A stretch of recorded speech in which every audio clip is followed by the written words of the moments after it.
Secondly, to pick up David's second point, we have a desperate need for reform of the EU budget. We've got to get it out of supporting cows and sheep and goats and into supporting skills and universities and innovation.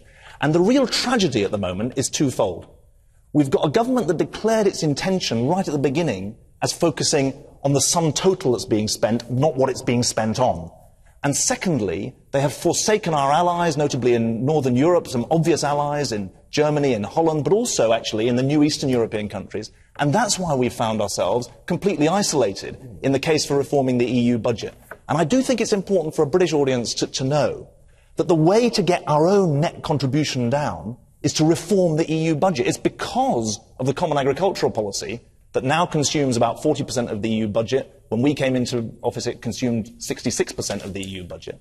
It's because of the common agricultural policy that we end up having to have a rebate in the first place. Reform the budget, and then you can actually get on with a lower net contribution from Britain. And I think that's why Nick Clegg is right to say Britain is weak in the negotiating chambers of the European Union today. It's weak. We're in the third tier, and the danger is we're going to end up in the fourth tier as well, and I don't want to see that. Okay. But just to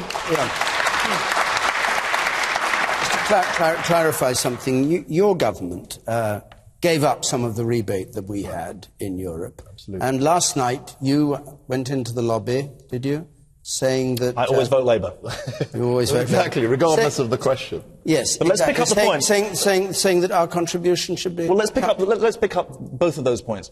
First of all, we negotiated in 2005 for the first time ever. Instead of Britain paying 3 times as much contribution as France, we would pay the same as France. And secondly, we negotiated the enlargement of the European Union, which the Conservative Party and the Liberal Democrats both supported. And the budget went up to pay for the historic enlargement of the European Union. Now, since then, just let me finish the point, Kwasi, and then take me on it. But just let me finish the point. The world's changed since 2005-06. We've had a global financial crisis. We need to cut our deficit at home, and we also need to make sure that we reduce spending in Europe as well. And I think there's been a real problem for pro-Europeans like me. We've seemed like we always wanted more spending. We seemed like we were sort of soft-headed about more spending. What you've got is a repositioning in the Labour Party, not to go from being pro-Europe to being anti-Europe, but to take on this idea that to be pro-European, you're always for more spending. We're not always for more spending, we're for more effective European Union.